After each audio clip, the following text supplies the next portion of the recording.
chapter 6. It pleased Darius to appoint 120 satraps to rule throughout the kingdom, with 3 administrators over them, one of whom was Daniel. The satraps were made accountable to them so that the king might not suffer loss.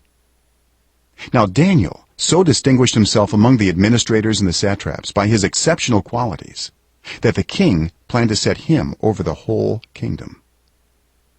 At this, the administrators and the satraps tried to find grounds for charges against Daniel in his conduct of government affairs, but they were unable to do so. They could find no corruption in him because he was trustworthy and neither corrupt nor negligent. Finally, these men said, "We will never find any basis for charges against this man Daniel unless it has something to do with the law of his God."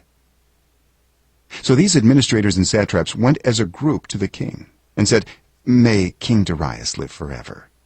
The royal administrators, prefects, satraps, advisors, and governors have all agreed that the king should issue an edict and enforce the decree that anyone who prays to any god or human being during the next 30 days, except to you, your majesty, shall be thrown into the lion's den.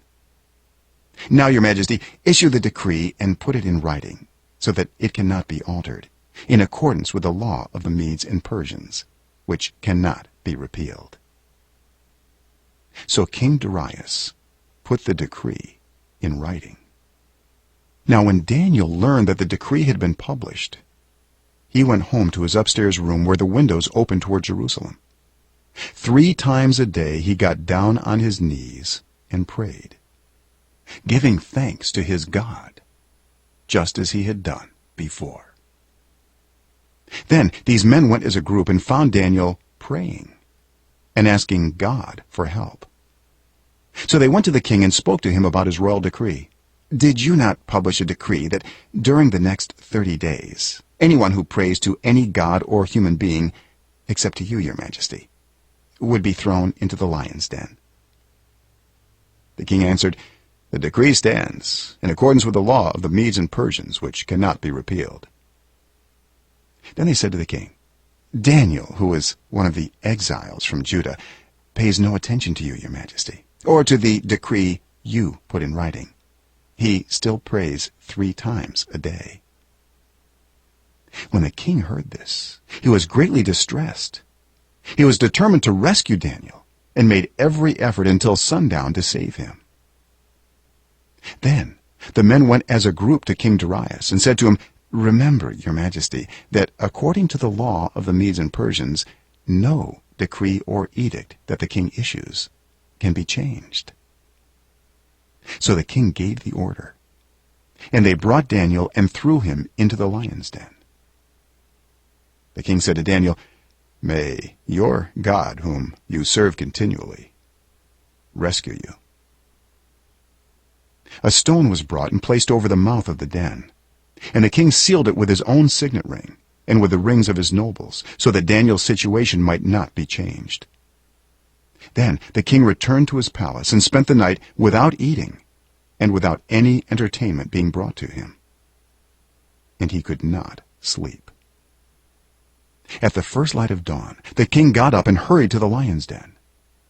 When he came near the den, he called to Daniel in an anguished voice, "Daniel, servant of the living God, has your God, whom you serve continually, been able to rescue you from the lions?" Daniel answered, "May the king live forever. My God sent his angel, and he shut the mouths of the lions. They have not hurt me, because I was found innocent in his sight. Nor have I ever done any wrong before you, your majesty." The king was overjoyed and gave orders to lift Daniel out of the den. And when Daniel was lifted from the den, no wound was found on him, because he had trusted in his God. At the king's command, the men who had falsely accused Daniel were brought in and thrown into the lion's den, along with their wives and children.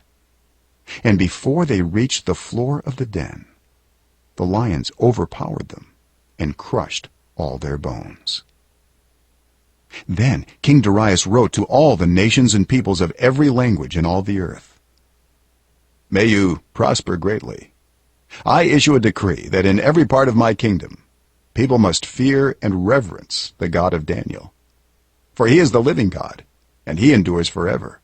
His kingdom will not be destroyed. His dominion will never end. He rescues and he saves. He performs signs and wonders in the heavens and on the earth. He has rescued Daniel from the power of the lions.